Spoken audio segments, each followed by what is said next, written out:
सारा जीवनर श्रेय शरण तो परिमा किए काहीं माँ मोते जेबे शरण न देबु बंची मु पारिबी नाही सारा जीवनर श्रेय शरण तो परिमा किए काहीं तह बिनु किए पारिब आश्वासी आलोक के देव अंधकार नासी तह बिनु किए पारिब आश्वासी आलोक के देव अंधकार नासी पड़ी गले तोड़ी धरी के कहिब किछि तोर होई नाही सारा जीवनर श्रेय शरण तो परिमा किए काहीं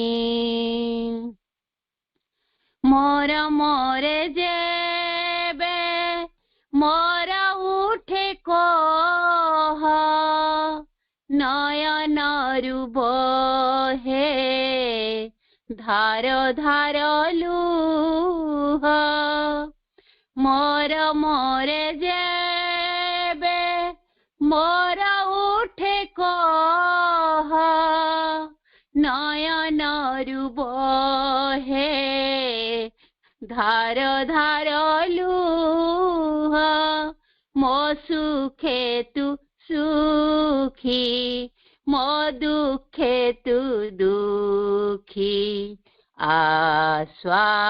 आश्वासना पाए मुहि सारा जीवनर श्रेय शरण तो परिमा किए काहीं सकळे गाइबे तोर कोटि जस तू मते देइछु अखंड विश्वास सकळे गाइबे तोर कोटि जस तू मते देइछु अखंड विश्वास तू ही मात एहि जीवन सर्वस्व तो पदे नमई मुहि सारा जीवनर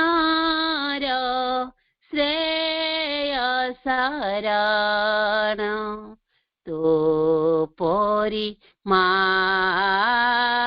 किए काहीं माँ मोते जेबे शरण न देबु बंची मु पारिबी नाही सारा जीवनर श्रेय शरण तो परिमा किए କାହିଁ ତୋ ପରି ମା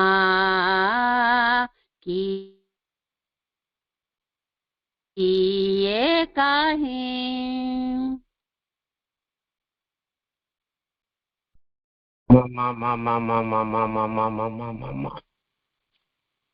କରୁଣାମୟୀ ମା ପରମ କାରୁଣିକ ପ୍ରଭୁ ଶ୍ରୀ ଅରବିନ୍ଦ ଆଜି ଅତିମାନସ ଜ୍ୟୋତି ପାଠଚକ୍ର ଏହି ଅନଲାଇନ କାର୍ଯ୍ୟକ୍ରମରେ ଯୋଗ ଦେଇଥିବା ସମସ୍ତ ମାତୃ ସନ୍ତାନଗଣ ସମସ୍ତଙ୍କୁ ଅନ୍ତରର ଗଭୀରତମ ପ୍ରଦେଶରୁ ଶ୍ରଦ୍ଧା ଶୁଭେଚ୍ଛା ନମସ୍କାର। ନବବର୍ଷର ଏହି ପ୍ରାରମ୍ଭିକ ସମୟ ଭିତରେ ସମସ୍ତଙ୍କୁ ନୂଆ ଚେତନାର ଜାଗରଣ ପାଇଁ ମାଙ୍କ ପାଖରେ ପ୍ରାର୍ଥନା ତଥା ନବବର୍ଷର ଅନେକ ଅନେକ ଶୁଭେଚ୍ଛା। ସମସ୍ତଙ୍କୁ ଆଜିର ଏହି ଆଲୋଚନା କାର୍ଯ୍ୟକ୍ରମକୁ ସଶ୍ରଦ୍ଧ ସପ୍ରେମ ସ୍ୱାଗତ। ଅପା ସୂଚନା ଦେଲେ ମାଙ୍କ ପାଖରେ ନିବେଦନ କରାହେଇଛି ଗୋଟିଏ ସହଜ ସରଳ ଏବଂ ସାଧାରଣ ପ୍ରସଙ୍ଗ, କୌଣସି ତାତ୍ତ୍ୱିକ ପ୍ରସଙ୍ଗ ଏହା ନୁହେଁ ଭାଇ ଅପା ମାନେ। କୃତଜ୍ଞତାର ଆନନ୍ଦ, ଦି ଜୟ ଅଫ୍ ଗ୍ରେଟିଚ୍ୟୁଡ୍। ଏଇଟା କୌଣସି ସାବିତ୍ରୀର ବା ପ୍ରଭୁ ଶ୍ରୀ ଅରବିନ୍ଦଙ୍କ ଦିବ୍ୟ ଜୀବନ ବା ଅନ୍ୟାନ୍ୟ କୌଣସି ଗ୍ରନ୍ଥର ଏକ ତାତ୍ତ୍ୱିକ ପ୍ରସଙ୍ଗ ନୁହେଁ, ତଥାପି ଏକ ଗୁରୁତ୍ୱପୂର୍ଣ୍ଣ ପ୍ରସଙ୍ଗ। କୃତଜ୍ଞତା ବା ଗ୍ରେଟିଚ୍ୟୁଡ୍ ଏବଂ ଏହି ପ୍ରସଙ୍ଗଟି ମାଙ୍କର ଗୋଟିଏ ବାଣୀରୁ ଆମେ ଉଦ୍ଧାର କରିଛୁ। ମାଙ୍କର ସେ ବାଣୀଟି ହେଲା nothing can give U A delight equal to that of gratitude. Nothing can give you a delight equal to that of gratitude. Devotion without gratitude is wholly incomplete. କୃତଜ୍ଞତା ଭଳି ଆନନ୍ଦ ଆଉ କିଛି ତୁମକୁ ଦେଇପାରିବ ନାହିଁ। କୃତଜ୍ଞତା ବିହୀନ ଭକ୍ତି ସମ୍ପୂର୍ଣ୍ଣ ଅପୂର୍ଣ୍ଣ। କୃତଜ୍ଞତାରେ ଯେଉଁ ଆନନ୍ଦ ମିଳେ ଅନ୍ୟ କୌଣସି କାର୍ଯ୍ୟରେ, କୌଣସି ସାଧନାରେ, କୌଣସି ସଫଳତାରେ, କୌଣସି ପ୍ରାପ୍ତିରେ, କୌଣସି ସିଦ୍ଧିରେ ମିଳେ ନାହିଁ। ଅତଏବ ଏହି କୃତଜ୍ଞତା ପ୍ରକୃତିରେ କ'ଣ? What is gratitude? ଆମେ କିଏ କାହା ପାଖରେ କୃତଜ୍ଞ ହେବା, କାହିଁକି କୃତଜ୍ଞ ହେବା ଏବଂ କୃତଜ୍ଞତାରୁ କିଭଳି ଭାବରେ ଆମେ ଆନନ୍ଦ ଲାଭ କରିବା ଏବଂ ଭଗବାନଙ୍କର ସଚ୍ଚିଦାନନ୍ଦ ଚେତନାରେ ଆମେ ଏକାତ୍ମ ହୋଇପାରିବା ଏବଂ ପ୍ରଭୁ ଶ୍ରୀ ଅରବିନ୍ଦ ଏବଂ ଆଦ୍ୟା ଅଦ୍ୱିତୀୟା ପରାଶକ୍ତି ମା ଦିବ୍ୟଜନନୀଙ୍କ ନିକଟରେ ଆମେ ଯୋଗ୍ୟ ହୋଇପାରିବା ତାଙ୍କ କାର୍ଯ୍ୟ ପାଇଁ, ସେ ବିଷୟରେ ଆମେ ଆଜିର ଏହି ପ୍ରସଙ୍ଗରେ କିଛି ଆଲୋଚନା କରିବା। ଭାଇ ଭଉଣୀମାନେ, ଆମେ ସମସ୍ତେ ଜାଣିଛେ କୃତଜ୍ଞତା ଗୋଟିଏ ଶବ୍ଦ ଅନେକ ସମୟରେ ଆମେ ବିଭିନ୍ନ ଭାବରେ ବ୍ୟବହାର କରୁ। ସାଧାରଣ ଭାବରେ ଆମେ କୌଣସି ଗୋଟେ କାର୍ଯ୍ୟାଳୟରେ କାର୍ଯ୍ୟ କରୁଥିବା, ଧରାଯାଉ କିଏ ଜଣେ କୌଣସି ମହାବିଦ୍ୟାଳୟରେ ଅଧ୍ୟାପନା କରୁଛନ୍ତି, ତାଙ୍କର ଅଧ୍ୟକ୍ଷ ବା ପ୍ରିନ୍ସିପାଲକୁ ସେ ଛୁଟି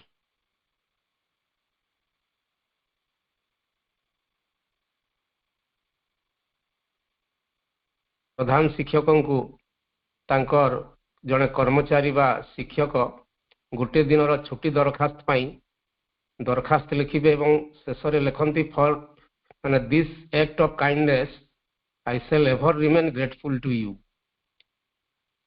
ମୁଁ ଆପଣଙ୍କର ମୋର ଯେଉଁ ଛୁଟି ମଞ୍ଜୁର କଲେ ମୁଁ ଆପଣଙ୍କ ନିକଟରେ ଚିର କୃତଜ୍ଞ ରହିବି।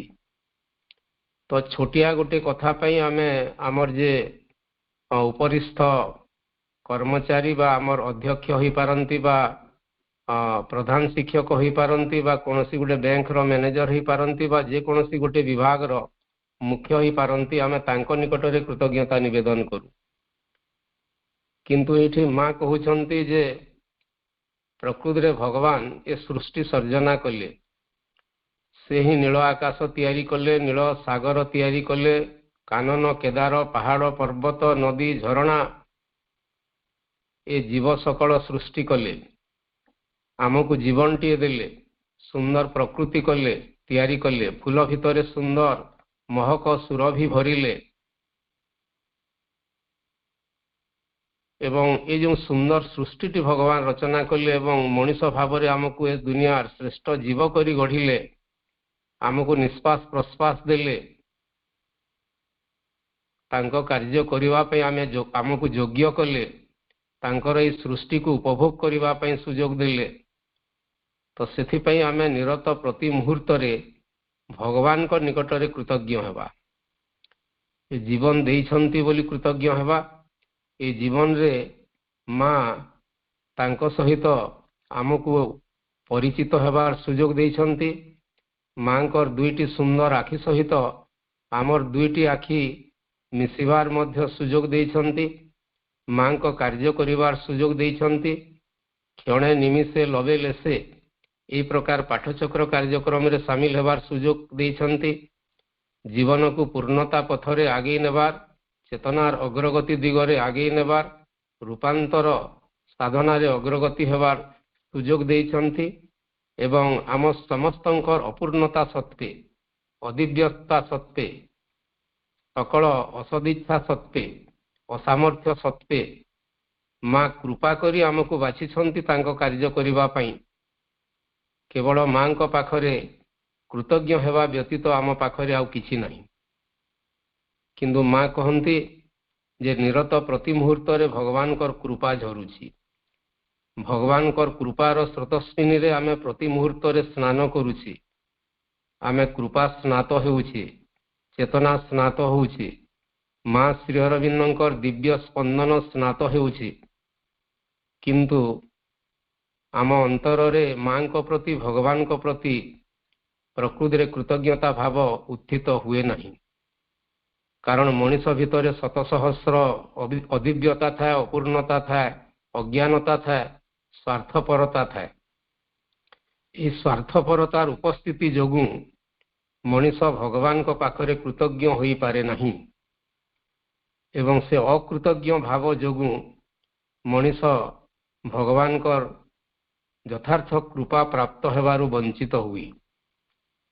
ଏବଂ ମା କୃତଜ୍ଞତା ସମ୍ପର୍କରେ କହୁଛନ୍ତି, କୃତଜ୍ଞତା ଏକ ବିରଳ ଗୁଣ। ଏଇଟା ଗୋଟେ ରେୟାର ଭର୍ଚ୍ୟୁ। ଏହା ନିହାତି ଗୋଟେ ବିରଳ ଗୁଣ।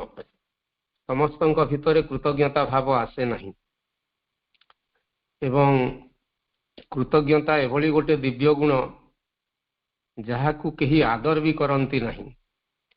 ମା ଏକଦା ଦିବ୍ୟ ଗୁଣ ଗୁଡ଼ିକ ଗୋଟେ ସଭା ଆୟୋଜନ ଗୋଟେ ଦୃଷ୍ଟାନ୍ତ ଦେଇଥିଲେ। ସମସ୍ତ ଡିଭାଇନ୍ ଭର୍ଚ୍ୟୁ ବା ଡିଭାଇନ୍ କ୍ୱାଲିଟିଜ୍, ସତ୍ୟ, ଶାନ୍ତି, ଦୟା, ପ୍ରେମ, କ୍ଷମା, କରୁଣା ଯାହା ଯାହା ଅଛି, ଏ ସମସ୍ତ ଡିଭାଇନ୍ ଭର୍ଚ୍ୟୁ ବା ଦିବ୍ୟ ଗୁଣ ଗୁଡ଼ିକର ଗୋଟେ ସଭା ଏକଦା ଆୟୋଜନ କରାହେଇଥିଲା ଏବଂ ସେ ସଭାର ଆୟୋଜକ ଥିଲେ ସତ୍ୟ, ଟ୍ରୁଥ୍। ସେ ଆବାହକ ମଧ୍ୟ ଥିଲେ, କନଭେନର ଥିଲେ। ମିଟିଂଟା ସେ ନିଜେ ଅର୍ଗାନାଇଜ କରିଥିଲେ ଏବଂ ସମସ୍ତ ଦିବ୍ୟ ଗୁଣ ଗୁଡ଼ିକର ଯେଉଁ ସଭା ହେଉଥିଲା, ସେ ସଭା ସତ୍ୟର ସଦନରେ ହେଉଥିଲା, ସତ୍ୟର ଗୃହରେ ହେଉଥିଲା। ଯେମିତି ଅନେକ ସମୟରେ ରାଷ୍ଟ୍ରପତି ତାଙ୍କର ରାଷ୍ଟ୍ରପତି ଭବନରେ ବିଶିଷ୍ଟ ବ୍ୟକ୍ତିମାନଙ୍କର ଗୋଟେ ସଭା ଡାକିବେ କିମ୍ବା ପ୍ରଧାନମନ୍ତ୍ରୀ ତାଙ୍କର ପ୍ରଧାନମନ୍ତ୍ରୀ ବାସଭବନରେ ସଭା ଡାକିବେ ବା କ୍ୟାବିନେଟ୍ ମିଟିଂ କରିବେ। ତ ଠିକ୍ ସେମିତି ଏକଦା ସତ୍ୟର ସଦନରେ ସମସ୍ତ ଦିବ୍ୟ ଗୁଣ ଗୁଡ଼ିକର ଏକ ସଭା ହେଉଥିଲା। ସଭାପତିତ୍ୱ କରୁଥିଲେ ସତ୍ୟ ବା ଟ୍ରୁଥ୍ ଏବଂ ସମସ୍ତଙ୍କ ପାଇଁ ଆସନ ରଖା ହେଇଥିଲା। ଏବଂ ମା କହୁଛନ୍ତି ଯେ ସତ୍ୟର ସଦନରେ ଆବାହନ କରାଯାଇଥିବା ଦିବ୍ୟ ଗୁଣ ଗୁଡ଼ିକର ସଭାରେ ଶେଷରେ ସ୍ଥାନ ଥିଲା କୃତଜ୍ଞତାର ବା ଗ୍ରେଟିଚ୍ୟୁଡର।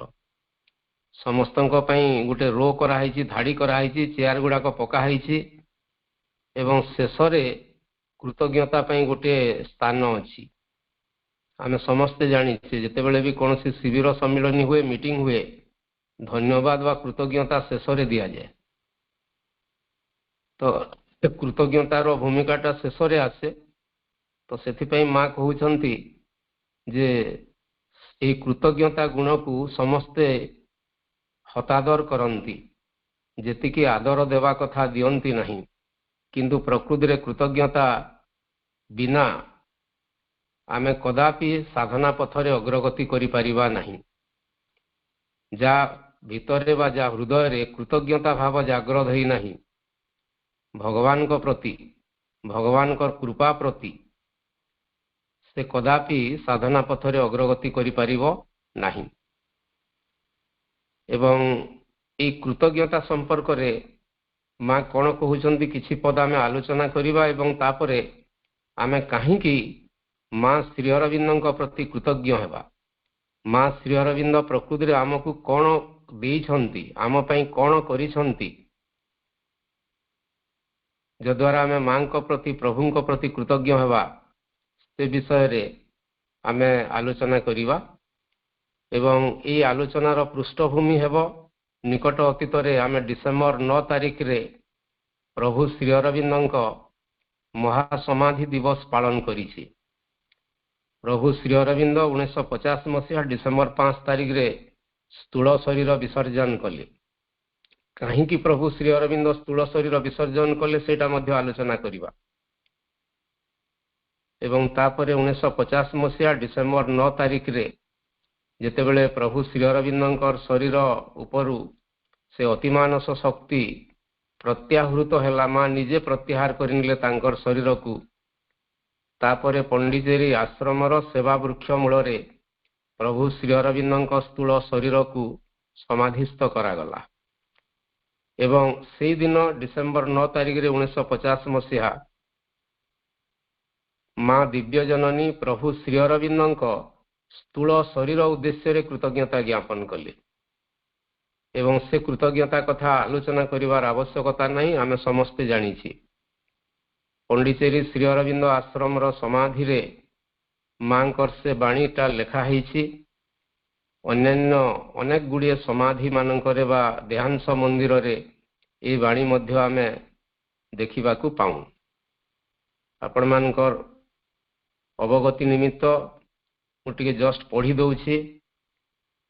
Two thee who hast been the material envelope of our master, to thee our infinite gratitude. ଏଇଟା ଇଂରାଜୀରେ ମା ଲେଖିଥିଲେ, ଓଡ଼ିଆରେ ଟିକେ ମାନେ ପଢ଼ିଦେବା। ତୁମେ ଯେ କି ଆମ୍ଭମାନଙ୍କ ଭଗବାନଙ୍କ ଭୌତିକ ଆବରଣ ଥିଲ, ତୁମ ଚରଣରେ ଆମେମାନେ ଆମର ଅସୀମ କୃତଜ୍ଞତା ନିବେଦନ କରୁଛୁ। ତୁମେ ଯେ କି ଆମ ପାଇଁ ଅନେକ କିଛି କରିଛ କେତେ କାର୍ଯ୍ୟ, କେତେ ସଂଘର୍ଷ, ଦୁଃଖ କଷ୍ଟ ପାଇଛ, ଆଶା ରଖିଛ, କେତେ ସହିଛ ଆମ ପାଇଁ, କରିଛ ସକଳ ସଂକଳ୍ପ, ସକଳ ପ୍ରୟାସ ପ୍ରସ୍ତୁତ କରିଛ, ସବୁକିଛି ସିଦ୍ଧ କରିଛ। ତୁମ ସମକ୍ଷରେ ପ୍ରଣତ ହୋଇ ଆମେ ଏହି ପ୍ରାର୍ଥନା କରୁଛୁ, ଯେପରି ମୁହୂର୍ତ୍ତକ ପାଇଁ ବି ଆମେ ଭୁଲି ନ ଯାଉଁ ଯେ ତୁମ ପାଖରେ ଆମେ ସବୁକିଛି ନିମିତ୍ତ କେତେ ଋଣୀ। ବର୍ତ୍ତମାନ ସୁଦ୍ଧା ଏ ସୃଷ୍ଟିର ଇତିହାସରେ ଏଇଭଳି ଏକ କୃତଜ୍ଞତାର ବାଣୀ ଦିଆଯାଇ ନଥିଲା। ସେଦିନ ମା ଦିବ୍ୟଜନନୀ ପ୍ରଭୁ ଶ୍ରୀ ଅରବିନ୍ଦଙ୍କ ସ୍ଥୂଳ ଶରୀର ଉଦ୍ଦେଶ୍ୟରେ ଯେଉଁ କୃତଜ୍ଞତା ନିବେଦନ କରୁଥିଲେ। ତୁମେ ଯେ କି ଆମ୍ଭମାନଙ୍କର ଭଗବାନଙ୍କ ଭୌତିକ ଆବରଣ ଥିଲ। ଆମ୍ଭମାନଙ୍କର ଭଗବାନ ଅର୍ଥ ହେଉଛି ଶ୍ରୀ ଅରବିନ୍ଦ, ତୁମେ ଅର୍ଥ ହେଉଛି ଶ୍ରୀ ଅରବିନ୍ଦଙ୍କର ଶରୀର ଉଦ୍ଦେଶ୍ୟରେ ମା କହୁଛନ୍ତି ଯେ ତୁମେ ଆମ ପ୍ରଭୁଙ୍କର ବା ଶ୍ରୀ ଅରବିନ୍ଦଙ୍କର ଭୌତିକ ଆବରଣ ଥିଲ, ମେଟେରିଆଲ ଏନଭେଲପ। ମାନେ ଶରୀରଟା ଗୋଟେ ଆବରଣ, ଭିତରେ ଯେଉଁ ଆତ୍ମାଟି ଅଛନ୍ତି, ଯଥାର୍ଥ ସତ୍ତା ଅଛନ୍ତି। ଏବଂ ମା କହୁଛନ୍ତି ତୁମ ଚରଣରେ ଆମେମାନେ ଆମର ଅସୀମ କୃତଜ୍ଞତା ନିବେଦନ କରୁଛୁ। ଏଠି ଯେଉଁ ଆମେମାନେ ଆମର କହୁଛନ୍ତି we, to thee who hast been the material envelope of our life, to thee our infinite gratitude. ଆୱାର ଭାଇ ବାପା ମାନେ ମା ଏକାକୀ ବା ଶ୍ରୀ ଅରବିନ୍ଦ ଆଶ୍ରମ ପଣ୍ଡିଚେରୀର ସାଧକମାନେ କେବଳ କୃତଜ୍ଞତା ଜଣାଉନାହାନ୍ତି। ମାଙ୍କ ୱି ବା ଆମ ଭିତରେ ଏ ସକଳ ସୃଷ୍ଟି ଅଛି, ବିଶ୍ୱବ୍ରହ୍ମାଣ୍ଡ ଅଛି। ତା ଭିତରେ ଦେବତାମାନେ ଅଛନ୍ତି, ରାକ୍ଷସମାନେ ଅଛନ୍ତି, ଅସୁରମାନେ ଅଛନ୍ତି, ପିଶାଚମାନେ ଅଛନ୍ତି, ଗନ୍ଧର୍ବମାନେ ଅଛନ୍ତି, କିନ୍ନରମାନେ ଅଛନ୍ତି, ମଣିଷମାନେ ଅଛନ୍ତି। ଏ ସୃଷ୍ଟିର ସକଳ ଉପାଦାନ ଅଛନ୍ତି, କାରଣ ମା ସମସ୍ତଙ୍କର ଜନନୀ ଥିଲେ। देवता मानकर भी जननी थिले समस्तंकर से माँ थिले दिव्य जननी डिवाइन मदर एवं माँ निजे समस्तंक तरफरु प्रभु श्री अरविंदଙ୍କ उद्देश्य से दिन कृतज्ञता निवेदन करथिले एवं काहेकि कृतज्ञता निवेदन करथिले से भीतर आलोचना प्रसंग को आमे टिके जीवा प्रथमे कृतज्ञता कोन आमे काहेकि देबा से विषय रे माँ कोन कहउजंती संक्षेप रे टिके आमे आलोचना करिबा भाई अपा माने एवं साधारण अर्थ रे आमे समस्त जानिछे साधारण अर्थ रे गोटे कृतज्ञता बा धन्यवाद जो कथाटा अछि जे उपकारी प्रति उपकृत व्यक्तिंकर हृदय अभ्यंतररु स्वतःस्फूर्त भावरे जो भाव जाग्रत हुए बा जो स्वीकारोक्ति भाव आसे ताहाकु आमे कृतज्ञता बोली कहूँ माने उपकारी प्रति उपकृत व्यक्तिंकर उपकारी प्रति अर्थ है किए जने धरा जाऊ माने धरा जाऊ मो पाखरे माने अर्थर अभाव अच्छी कौन सी गोटे काम करने किए जने मते किसी अर्थ साहाय्य कला से मोर प्रति उपकार कला तो मुझे उपकृत से है उपकारी तो उपकारी प्रति उपकृत व्यक्ति हृदय रु स्वतःस्फूर्त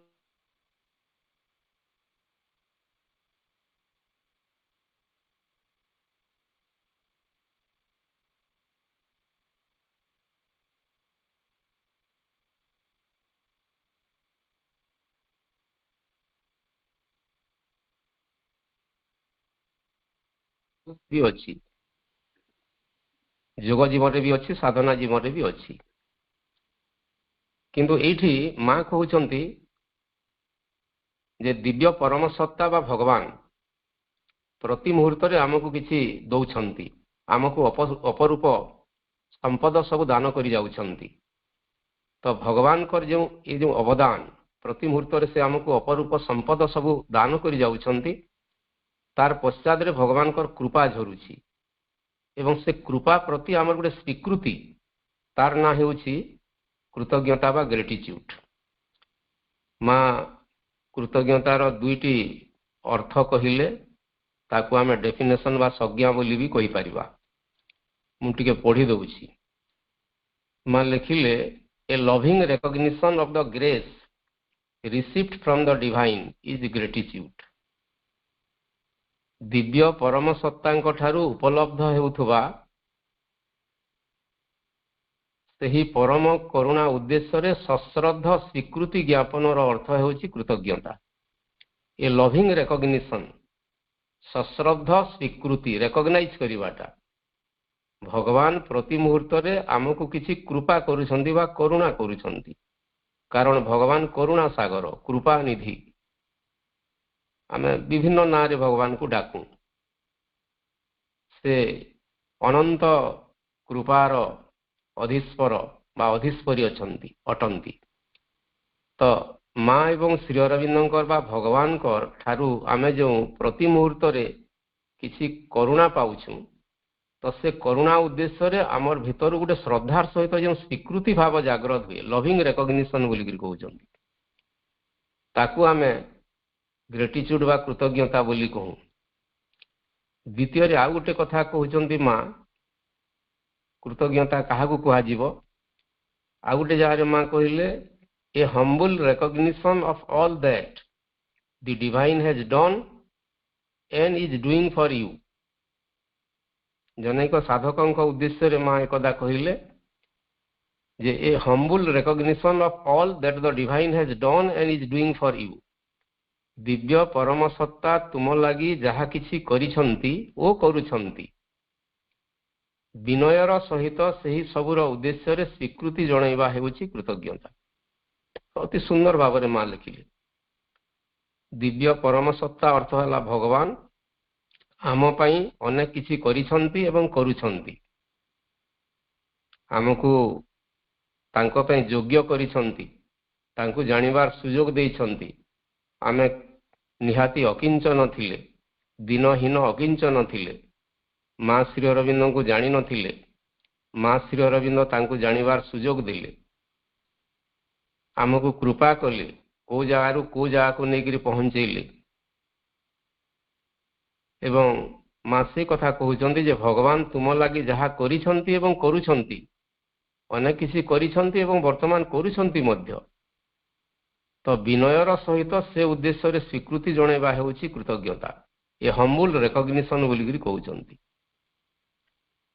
एवं आमे कृतज्ञता संपर्क रे गुड़ाए इथि टॉक देवा नहीं किंतु माँ लिखिछंती कृतज्ञतार प्रकार भेद भी लिखिछंती शारीरिक कृतज्ञता शरीरर कृतज्ञता कथा कहउछंती प्राणिक कृतज्ञता प्राणसत्तार कृतज्ञता कहउछंती गोटे मानसिक कृतज्ञता कथा कहउछंती मेंटल ग्रेटिट्यूड कौन सेटा मन को जहाँ किसी अग्रगति करने लगी प्रेरणा दिए से गुड़िक प्रति मनर कृतज्ञता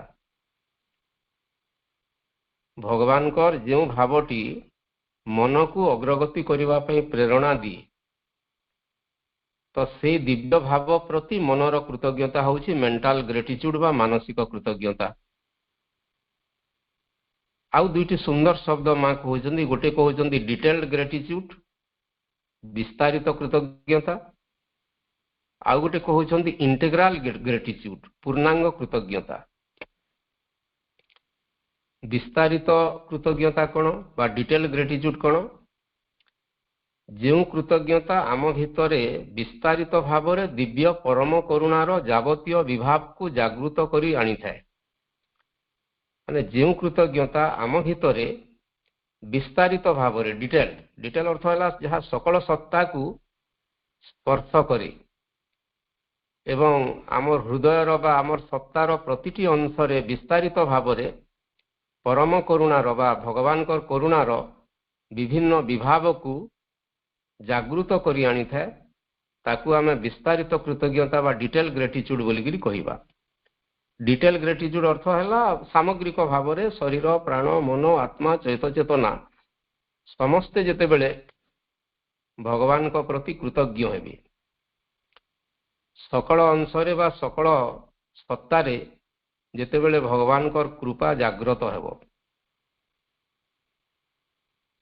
ताकू आमे विस्तारित कृतज्ञता बोली कहि परिबा तापरे गोटे पूर्णांग कृतज्ञता बा इंटीग्राल ग्रेटिट्यूड कथा कहउछंती कारण माँ श्री अरविंद जोग पूर्ण जोग माँ श्री अरविंद शिक्षा पूर्णांग शिक्षा माँ श्री अरविंद शिक्षा दर्शन सबकिछि जीवन रो एवं साधनार एक सर्वदिगदर्शी सर्वदिग स्पर्शी प्रक्रिया सर्वदिगदर्शी सर्वदिग स्पर्शी शिक्षा जोग एवं दर्शन रो एभली दिग नहीं एभली माने क्षेत्र नहीं जो दिग एवं जो क्षेत्र को पूर्ण जोग स्पर्श करी नहीं बा अणदेखा करिछि प्रभु श्री अरविंद जोग भितर हठ जोग राजयोग ज्ञान जोग भक्ति जोग तंत्र जोग मंत्र जोग सबु जोगर सार तत्व अच्छी एवं सेटा इंटीग्रेटेड होकरी अच्छी समन्वित होकरी अच्छी इंटीग्राल गोटे अप्रोच आम समस्ते जानी तो ठीक सेमती पूर्णांग कृतज्ञता संपर्क में माँ लिखिले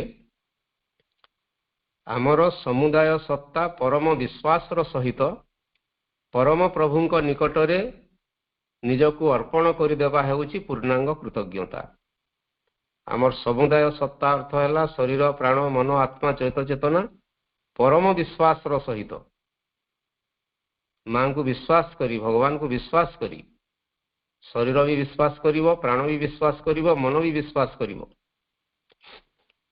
तो परम विश्वास सहित परम प्रभु निकटरे निजको पूर्ण रूपे समर्पित करदेवा यहाँ हूँ पूर्णांग कृतज्ञता तो कृतज्ञता संपर्क में माँ गुड़ाए कथा अच्छी केवल गोटे बाणी को मु ए प्रसंग रे टिके उपस्थापन करुछि तापरे आमे माँ श्री अरविंद को कहीं कृतज्ञता निवेदन करिबा तांकर कंट्रीब्यूशन कर कौन बा तांकर अवदान कौन जीवन एवं जगत पाई कि त्याग करिसंती जोटा माँ 1950 मसीहा डिसेम्बर 9 तारिख रो कृतज्ञतार बाणी रे लिखिले आमे ताकू टिके आलोचना करिबा एवं माँ कहिले कृतज्ञता किभली एक विरल गुण या भितर कि शक्ति अच्छी एवं माँ लिखिले गोटे बाणी रे कृतज्ञता भावटी आम अंतर रे पूर्ण रूपे फुटी उठिबा दरकार। प्रत्येक साधक अंतर रे पूर्ण भाव रे कृतज्ञता भाव फुटी उठिबा दरकार। शरीर रे भी, प्राण रे भी, मन रे भी, आत्मा रे, चैत चेतना रे, सकलांग रे, सकल सत्ता रे, प्रतिटी निश्वास प्रश्वास, प्रतिटी चिंता चेतना भाव, प्रतिटी उपादान भितरे, प्रतिटी स्पंदन भितरे कृतज्ञता भाव फुटी उठिबा दरकार। काहींकि यह मन को नमनीय करे। कृतज्ञता मन को नमनीय करे, निवेदित करे, विनीत और श्रद्धायुक्त करे। कृतज्ञतार हृदय कमल तार शतदल विस्तार करी विकसित होई उठे। तार सौरभ परम आराध्य को आकर्षण करी निकट को टाणी आणे। कृतज्ञता असामान्य। एथिरे हृदय उदार हुए एवं रूपांतर सहज हुए। एटा गोटे मांकर चमत्कार बाणी कृतज्ञता उपरे। तो कृतज्ञता द्वारा मन भी नमनीय हुए।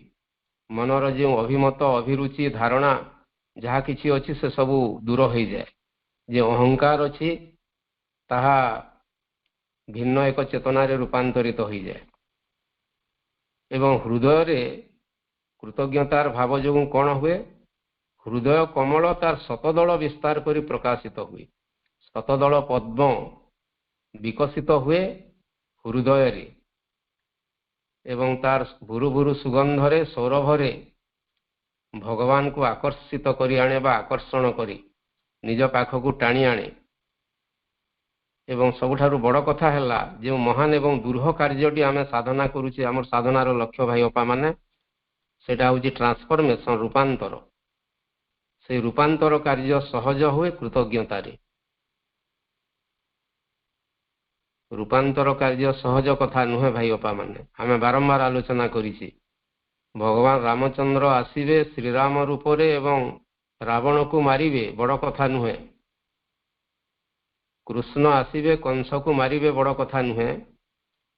किंतु कंस को कृष्ण रे रूपांतरित करिबा, रावण चेतना को राघव चेतना रे रूपांतरित करिबा, असत्य को सत्य रे, अज्ञान को ज्ञान रे, मृत्यु को दिव्य जीवन रे, घृणा को श्रद्धा रे बा प्रेम रे रूपांतरित करिबा एवं सर्वोपरि मनुष्य को भगवान रे एवं पृथ्वी को स्वर्ग रे रूपांतरित करिबा सबुठारु महान एवं दुर्ह कार्य।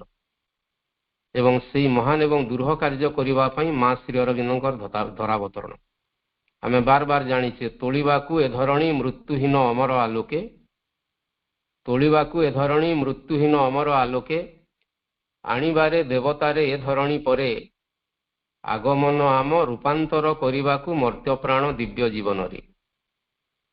आगमन आम सावित्री रे श्री अरविंद लिखुछंती आमे दुई जण आसीछु जुगावतार जुग्मावतार जोगावतार हेगिरी। वर्तमान जुगर अवतार जुग्म अवतार डुएल इनकारनेशन माँ एवं श्री अरविंद। तांको बिना मोर स्थिति नहीं, मोर बिना तांकर अभिव्यक्ति नहीं। आमे जानिछे दुई जण जाको आसीछंती रूपांतर करिबाकू मर्त्य प्राण दिव्य जीवन रे।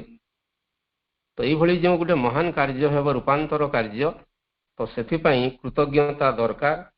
अर्थ हैला माँ श्री अरविंद को निरत प्रति मुहूर्त रे आमे कृतज्ञ हेबा, तांकर कार्य प्रति कृतज्ञ हेबा, तांकर त्याग प्रति कृतज्ञ हेबा एवं विशेष करी से पृष्ठभूमि टिके जानिबा भाई अपा माने।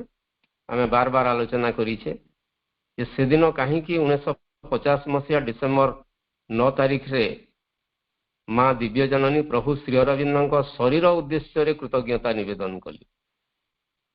कारण श्री अरविंद शरीर सबुठारु बेसी कष्ट स्वीकार करिछि। एटा सहजरे जानी हुए नहीं, बुझी हुए नहीं भाई अपा माने। कारण जितेबेले 1926 मसीहा नवेम्बर 24 तारीख सिद्धि दिवस परे श्री अरविंद अंतराल को चली जाउछंती। अतिमानस शक्तिर अवतरण पई प्रार्थना करूछंती। अतिमानस शक्ति अवतरण करिबा पई शर्त रखुछि एवं से शर्तटा आमे जानिछे जे जदि अतिमानस शक्ति पृथ्वी को सीधा सड़क अवतरण करिवो ताहेले पृथ्वी ध्वंस हो जिवो, कारण पृथ्वी सही पारिबो नहीं से शक्तिर सामर्थ्य को, से शक्तिर संघात को। तो सेथिपाई मां श्री अरविंद भितर कहीं जन को शरीर त्याग करने को पड़ो एवं श्री अरविंद निजे से सैक्रिफाइस करुछंती, तांकर शरीर को विसर्जन करुछंती। कारण अतिमानस शक्ति आसिले कंस माने कृष्ण हेबे, रावण माने राघव हेबे एवं ए सृष्टि रे रूपांतर कार्य हेबो, जोटा ए सृष्टिर इतिहास रे अद्यावधि आगरु केबे ही नथिला। तो सेथिपाई जस्ट दृष्टांत भली मुई टिके कहिबी, श्री अरविंद ये जो 1950 मसीहा डिसेम्बर 5 तारिख रे देह विसर्जन करुछंती, अतिमानस शक्ति अवतरण करुछि एवं तार रहस्य तांकर गोटे कवितारे वर्णना करुछंती। कवितार शीर्षक हेउछि Pilgrim of the night, Nishith तीर्थयात्री, निशीथ तीर्थंकर। आमे से कविताटी अनेक थर पढ़ीचे, आलोचना करीचे, शुणीचे भाई अपा माने। मु टिके प्रथम पंक्तिटी केवल मन पके देवा पे एठी उपस्थापन करुछि। आमे काहेकि श्री अरविंदଙ୍କ प्रति कृतज्ञ हेबा, मांको प्रति कृतज्ञ हेबा। एवं श्री अरविंद सेठी लिखुछंती, I made an assignation with the night,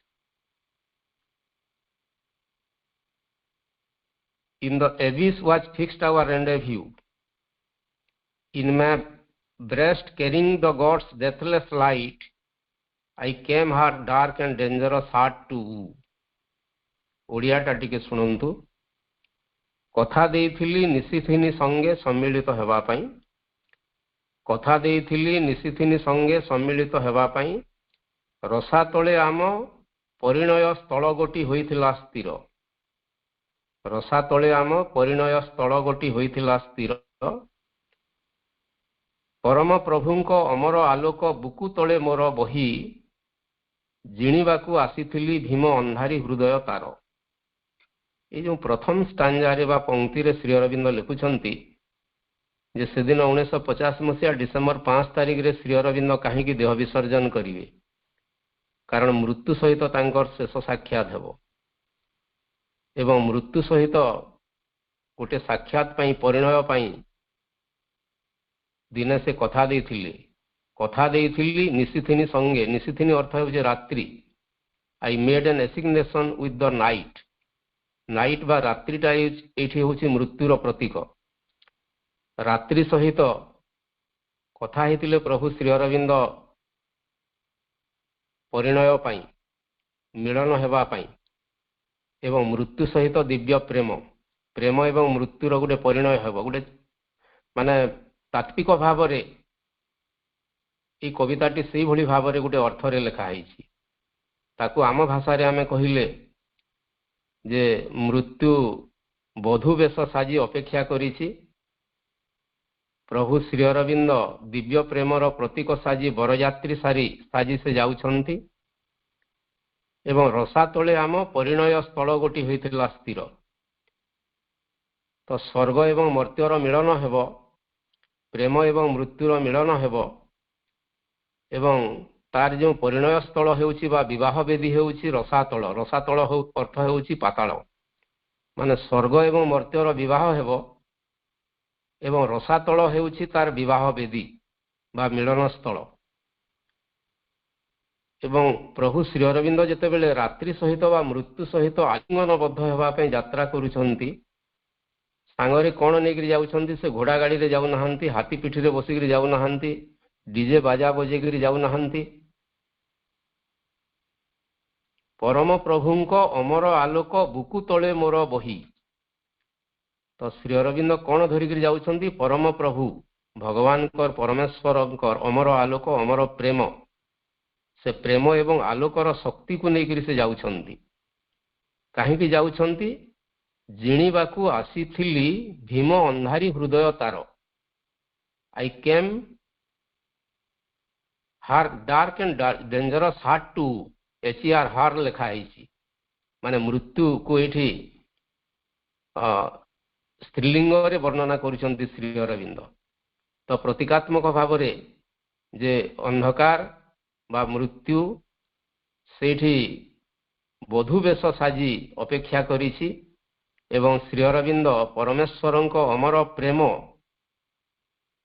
नहींकि से जाउछंती तांकर बुकुरे बा हृदय रे बहन करिकरी एवं से जाउछंती जिणीबाकू का उपरे जयलाभ करिवे मृत्यु उपरे जयलाभ करिवे मृत्युर भीम एवं अंधारी हृदय डार्क एंड डेंजरस हार्ट मृत्युर हृदय हेउची डार्क अंधकार डेंजरस भयंकर भीम अंधारी हृदय तो मृत्युर बा अंधकार तमिश्रार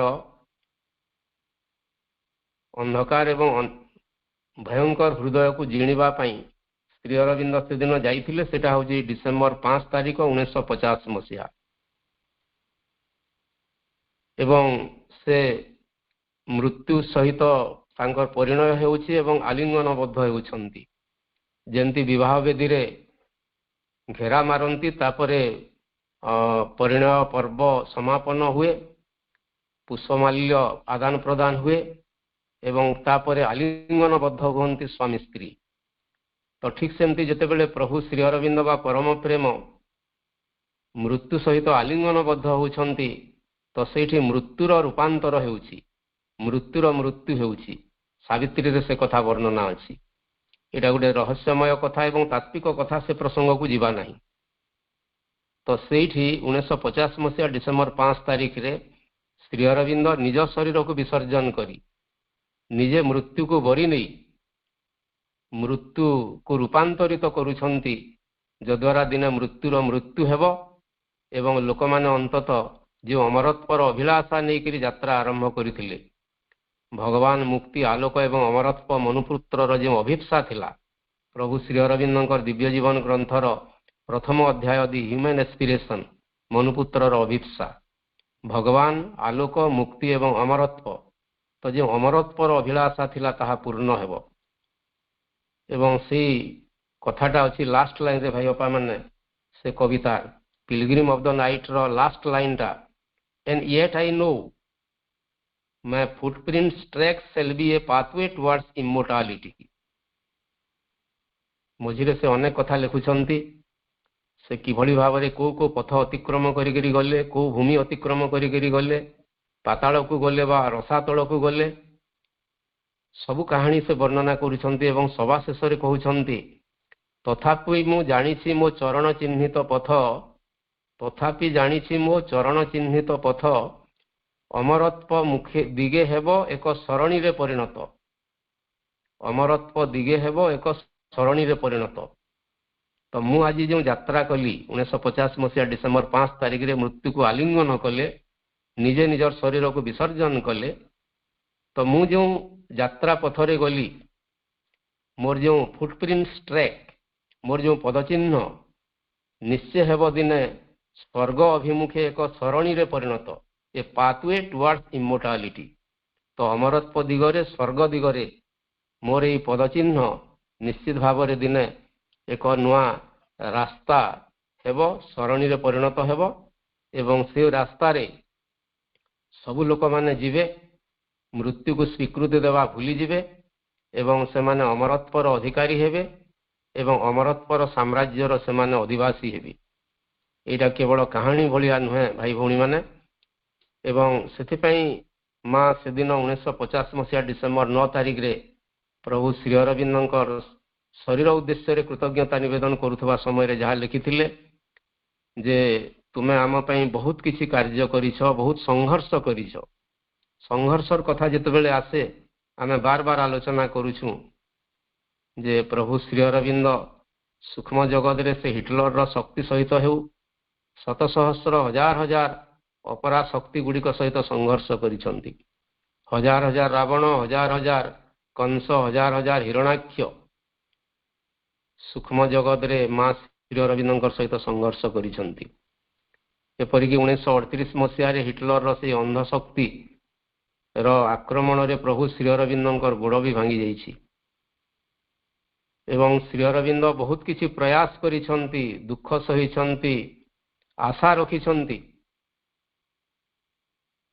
କାରଣ ଶ୍ରୀ ଅରବିନ୍ଦଙ୍କର ଗୋଟେ ବାଣୀ ଆମେ ଜାଣିଛେ, for never lose hope, hope is a divine virtue. କେବେ ବି ଆଶା ହରାଅ ନାହିଁ, ଆଶା ବି ଏକ ଦିବ୍ୟ ଗୁଣ।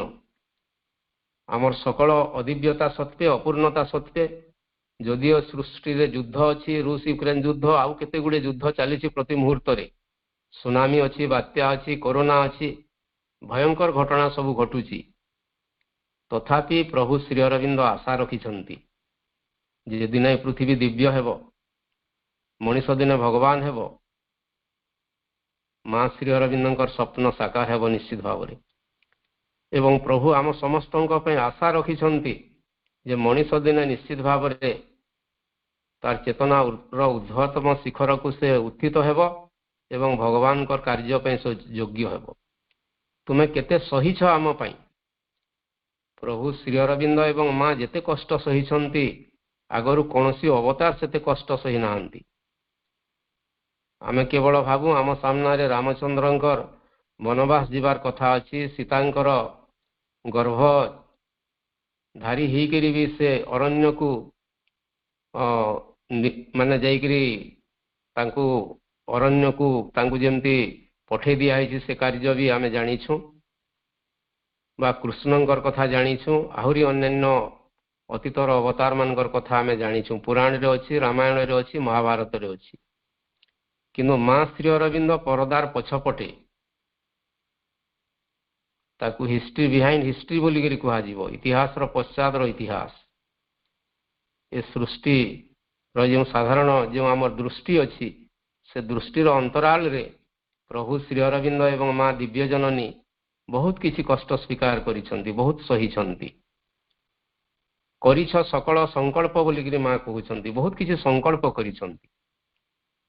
ମାଙ୍କର ସଂକଳ୍ପ ଶକ୍ତିର ଯେଉଁ ପରାକାଷ୍ଠା କଥା ସାବିତ୍ରୀରେ ଅଛି, ବିଧିର ବିଧାନ ହେବ ବିକଳ୍ପ ସମ୍ଭବ, ସତତ ସମାନ ହିଁ ସଂକଳ୍ପ ମୋହର। ବିଧିର ବିଧାନ ହେବ ବିକଳ୍ପ ସମ୍ଭବ, ଫେଟ୍ସ ଲ May change but not May Spirits will.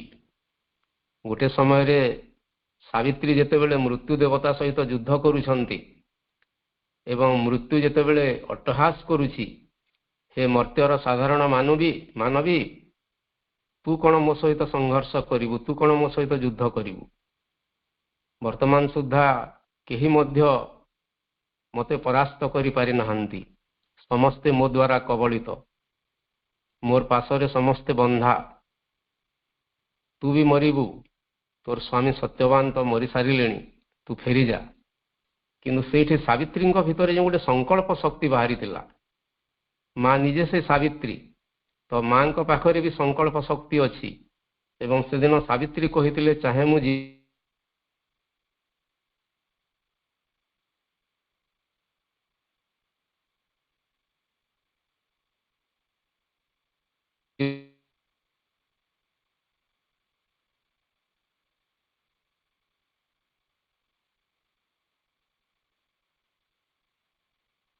ତ ମୃତ୍ୟୁ ସଂକଳ୍ପ କରିଛନ୍ତି। ଏବଂ ସାବିତ୍ରୀର ଯେଉଁ ଅନ୍ତଃସ୍ପର ବି ଅଛି, ଫେଟ୍ ସେଲ୍ ବି ଚେଞ୍ଜଡ୍ ବାଇ ଆନ୍ ଅନଚେଞ୍ଜିଂ ୱିଲ୍, ଭାଗ୍ୟ ବି ବଦଳିଯିବ ଅଟଳ ସଂକଳ୍ପରେ ବା ଅଟଳ ଇଚ୍ଛାରେ। ତ ସେଇଭଳି ଗୋଟେ ସଂକଳ୍ପ ଶକ୍ତି ପ୍ରଦାନ କରିଛନ୍ତି ପ୍ରଭୁ ଶ୍ରୀ ଅରବିନ୍ଦ। ସକଳ ପ୍ରୟାସ କରିଛନ୍ତି, ପ୍ରସ୍ତୁତ କରିଛନ୍ତି, ସିଦ୍ଧ ବି କରିଛନ୍ତି।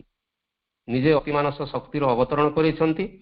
ଅତିମାନସ ଶକ୍ତି ନିଜେ ମା ଅଟନ୍ତି, ରୂପାନ୍ତରକାରିଣୀ ମହାଶକ୍ତି। ଏବଂ ବର୍ତ୍ତମାନ ମା ଶ୍ରୀ ଅରବିନ୍ଦ ସୂକ୍ଷ୍ମରେ ସେ ରୂପାନ୍ତର କାର୍ଯ୍ୟ କରୁଛନ୍ତି। ଏବଂ ଏହି ରୂପାନ୍ତର କାର୍ଯ୍ୟ ହେଉଛି ମା ଶ୍ରୀ ଅରବିନ୍ଦଙ୍କର ସର୍ବଶ୍ରେଷ୍ଠ ଅବଦାନ।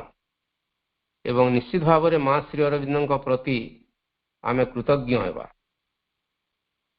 କାରଣ ମା କୃପା କରି ଆମକୁ ବାଛିଛନ୍ତି ତାଙ୍କ କାର୍ଯ୍ୟରେ। ଏହି ମହାନ ଏବଂ ଦୂର ପଥର ଯାତ୍ରୀ ହେବା ପାଇଁ ଆମକୁ ପ୍ରେରଣା ଦେଇଛନ୍ତି। ଯେଉଁ ବାଟରେ କେହି କେବେ ଯାଇନଥିଲେ, ଆମେ ସେଇଭଳି ଗୋଟେ ବାଟରେ ଯାଉଛି। ଆମେ ଶ୍ରୀ ଅରବିନ୍ଦଙ୍କ ପ୍ରତି କୃତଜ୍ଞ ହେବା, କାରଣ ସେ ଗୋଟେ ନୂଆ ବାଟ ଆମ ପାଇଁ ଦେଖେଇଲେ। ସେଟା ହେଉଛି ସନଲିଟ୍ ପାଥ ବା ସୌରଦୀପ୍ତ ପଥ। ଶ୍ରୀ ଅରବିନ୍ଦଙ୍କ ପ୍ରତି ଆମେ କୃତଜ୍ଞ ହେବା, କାରଣ ସେ ଏକ ନୂଆ ଯୋଗର କଥା କହିଲେ। ସେଟା ହେଉଛି ରୂପାନ୍ତର ଯୋଗ। ଯୋଗ କ୍ଷେତ୍ରରେ ସେ ବିପ୍ଳବ ଆଣିଲେ, ସାଇଲେଣ୍ଟ ସ୍ପିରିଚୁଆଲ ରିଭଲ୍ୟୁସନ ବୋଲିକିରି କୁହାଯାଏ। ଶ୍ରୀ ଅରବିନ୍ଦଙ୍କ ଯୋଗକୁ ଏକ ନିରବ ଆଧ୍ୟାତ୍ମିକ କ୍ରାନ୍ତି ବୋଲିକିରି କୁହାଯାଏ। ଶ୍ରୀ ଅରବିନ୍ଦ ସବୁଠାରୁ ଗୋଟେ ଚମତ୍କାର କଥା କଲେ, ଯୋଉଟା ଆଗରୁ କେହି କରିନଥିଲେ। କ'ଣ କଲେ? ସେ ମଣିଷର ପ୍ରକୃତି ରୂପକ କ୍ଷେତ୍ରକୁ କର୍ଷଣ କଲେ।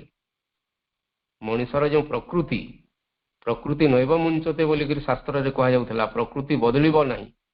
ତ ମଣିଷର ପ୍ରକୃତି ରୂପକ ଊଷର ଭୂମିକୁ ସେ କର୍ଷଣ କଲେ ଏବଂ ସେଥିରେ ନୂଆ ଜୀବନ, ନୂଆ ଚେତନା, ନୂଆ ଜଗତର ବୀଜ ବପନ କଲେ। ହି କଲ୍ଟିଭେଟେଡ୍ ଦ ହ୍ୟୁମାନ୍ ନେଚର ବୋଲି ଲେଖା ଅଛି, and sowed the seed of new thoughts, new life। ଏବଂ ସେ ଉର୍ବର ଭୂମି ଯେତେବେଳେ ମଣିଷର ପ୍ରକୃତିକୁ କର୍ଷଣ କରିବା ଦ୍ୱାରା ଭୂମିଟା ଉର୍ବର ହେଲା, ସେ ଉର୍ବର ଭୂମି ଉପରେ ଶ୍ରୀ ଅରବିନ୍ଦ ନୂଆ ଜୀବନ, ନୂଆ ଚିନ୍ତା, ନୂଆ ଜଗତର ଗୋଟେ ବୀଜ ବୁଣିଲେ ଏବଂ ସେଇ ବୀଜ ଧୀରେ ଧୀରେ ମଣିଷର ପ୍ରକୃତିରେ ଅଙ୍କୁରୋଦ୍ଗମ ହେଲା, ନୂତନ ଗୋଟେ ବୃକ୍ଷ ହେଲା, ଶାଖା ପ୍ରଶାଖା ବିସ୍ତାରିତ କଲା, ପତ୍ର ପୁଷ୍ପରେ ମଣ୍ଡିତ ହେଲା ଏବଂ ମଣିଷର ଜୀବନ ଧୀରେ ଧୀରେ ଦିବ୍ୟ ଜୀବନ ଆଡ଼କୁ ଅଗ୍ରସର ହେଲା। ତ ଏଇଭଳି ଭାବରେ ଚମତ୍କାର କାର୍ଯ୍ୟ କରିଛନ୍ତି। ଆଜି ସମୟ ହୋଇଗଲାଣି ଏବଂ ଯୋଉଥିପାଇଁ ଆମେ ପ୍ରଭୁ ଶ୍ରୀ ଅରବିନ୍ଦଙ୍କ ନିକଟରେ କୃତଜ୍ଞ ହେବା ଏବଂ ବିଶେଷ କରି ଯେଉଁ କୃତଜ୍ଞତାର ଆନନ୍ଦ ବୋଲିକିରି ଆଜିର ଟପିକଟି ଲେଖା ହେଇଥିଲା। ଭାଇ ବାପା ମାନେ, ଆମେ ମା ବହିରେ 5ମ ଅଧ୍ୟାୟରେ ଦିବ୍ୟ କର୍ମୀ ପ୍ରସଙ୍ଗରେ ପ୍ରଭୁ ଶ୍ରୀ ଅରବିନ୍ଦଙ୍କର ସେ ଲେଖାଟା ପଢିଛୁ ଆମେ। ସେବାର ଆନନ୍ଦ, କର୍ମ ସାହାଯ୍ୟରେ ଆନ୍ତରପୃଷ୍ଟିର ଆନନ୍ଦ, ନିରହଙ୍କାର କର୍ମୀ ପକ୍ଷରେ ଏହା ହିଁ ଯଥେଷ୍ଟ ପୁରସ୍କାର। ତ ଯିଏ ନିରହଙ୍କାର କର୍ମୀ, ଯିଏ ଯଥାର୍ଥ କର୍ମୀ, ସେ ନିଶ୍ଚିତ ଭାବରେ କର୍ମରୁ ଆନନ୍ଦ ପାଏ। ଆନନ୍ଦ ପାଇଁ କର୍ମ କରେ ନାହିଁ। ଆନନ୍ଦ ଏକ ପରିଣତି ନୁହେଁ, ଆନନ୍ଦ ସ୍ୱତଃସ୍ଫୂର୍ତ୍ତ ଭାବରେ ବାହାରେ। ଆନନ୍ଦ ପାଇଁ ଆମେ କାମ କରିବା ନାହିଁ, କିନ୍ତୁ ପ୍ରତିଟି କର୍ମରେ, ପ୍ରତିଟି ମୁହୂର୍ତ୍ତରେ ଆମେ ନିଜର ଯାହା କିଛି ଅଛି ମାଙ୍କୁ ସମର୍ପଣ କରିଦେଉଥିବା ଏବଂ ମାଙ୍କ ପାଇଁ ଜୀବନ ବଞ୍ଚୁଥିବା। ସୁଖରେ ବି, ଦୁଃଖରେ ବି, ଉତ୍ଥାନରେ ବି, ପତନରେ ବି, ଜୀବନର ସବୁ କିଛି ଯଦି ଭଗବାନ ଆମଠାରୁ ଅପହରଣ କରି ନିଅନ୍ତି ବି, ସେତେବେଳେ ବି ଆମେ ଆନନ୍ଦିତ ହେବା, ଦୁଃଖିତ ହେବା ନାହିଁ ଏବଂ ମାଙ୍କ ପ୍ରତି କୃତଜ୍ଞ ହେବା।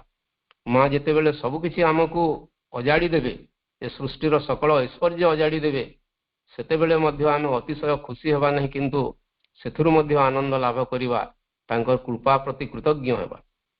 ତ ଏଇଭଳି ଭାବରେ ଆମେ ଯଦି ପ୍ରତିଟି ମୁହୂର୍ତ୍ତରେ ସଦା ପ୍ରସନ୍ନ ଚିତ୍ତ ଭାବରେ ଆନନ୍ଦ ଭାବ ନେଇ ଭଗବାନଙ୍କର ଆନନ୍ଦ ସାଗରରେ ଅବଗାହନ କରିବାର ପ୍ରୟାସ କରିବା, ମାଙ୍କ ପଣତ କାନି ତଳେ ଆଶ୍ରା ନେବାର ପ୍ରୟାସ କରିବା, ନିଶ୍ଚିତ ଭାବରେ ଦିନେ ଆମେ ମାଙ୍କର ଯୋଗ୍ୟ ସନ୍ତାନ ହେବା ଏବଂ ଏହି ମହାନ ଏବଂ ଦୂରହ କାର୍ଯ୍ୟଟି ଆମ ପାଇଁ ସହଜ ହେବ। ଆସନ୍ତୁ ଭାଇ ବାପା ମାନେ, ଆଜି ଆମେ ସେଇ ମାଙ୍କ ପାଇଁ ସଂକଳ୍ପ କରିବା, ପ୍ରଭୁଙ୍କ ପାଇଁ ସଂକଳ୍ପ କରିବା, ତାଙ୍କର ସ୍ୱପ୍ନ ପୂର୍ଣ୍ଣ ହେଉ ଏବଂ ଆମେ କେବେ ହେଲେ ମଧ୍ୟ ଭୁଲିଯିବା ନାହିଁ ଯେ ଆମେ ପ୍ରତି ମୁହୂର୍ତ୍ତରେ ମା ଶ୍ରୀ ଅରବିନ୍ଦଙ୍କ ପାଇଁ କେତେ କୃତଜ୍ଞ। ସମସ୍ତଙ୍କୁ ଧନ୍ୟବାଦ। ସମସ୍ତଙ୍କ ତରଫରୁ ମା ଶ୍ରୀ ଅରବିନ୍ଦଙ୍କ ନିକଟରେ ଅନନ୍ତ କୋଟି କୃତଜ୍ଞତା ନିବେଦନ କରି ରଖୁଛି। ବନ୍ଦେ ମାତରମ୍।